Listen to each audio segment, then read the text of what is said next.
as a saying, I request you to join us on stage. Moderating the session is my colleague Ashish Sinha, senior editor of the ITV network. A very important conversation about the future of legal education in India. Ashish ji, over to you. यहाँ hall में मुझे बच्चे बहुत ज्यादा जो हैं, law students जो हैं, नए जो लॉयर्स हैं वो दिख रहे हैं, काफी है उनकी तादाद, लेकिन जोश में कमी कुछ लग रही है। लगता है उरी मूवी लोगों ने देखी नहीं, अगर देखी है तो हाउस द जोश, हाउस द जोश, बस यही जज्बा, यही सारी चीजें चाहिए।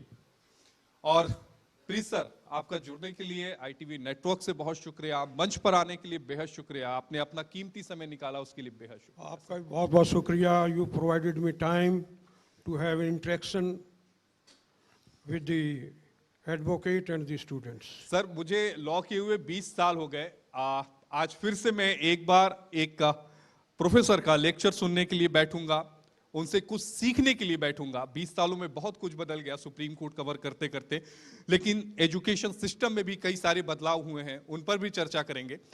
लेकिन पहला सवाल यही है, कहा यह जाता है कि कई बार जो न्यायपालिका है वो अपने अधिकार क्षेत्र से आगे चलकर, आगे बढ़कर फैसले देती है।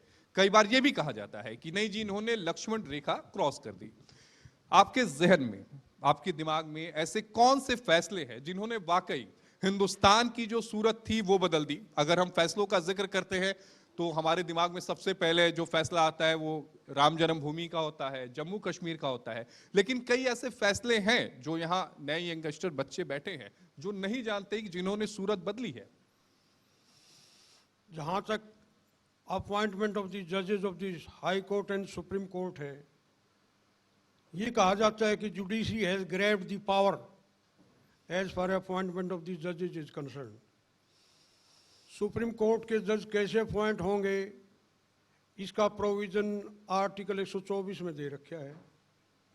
प्रेसिडेंट विल अपॉइंट द जजेस of the supreme court with the consultation of certain constitutional functionaries.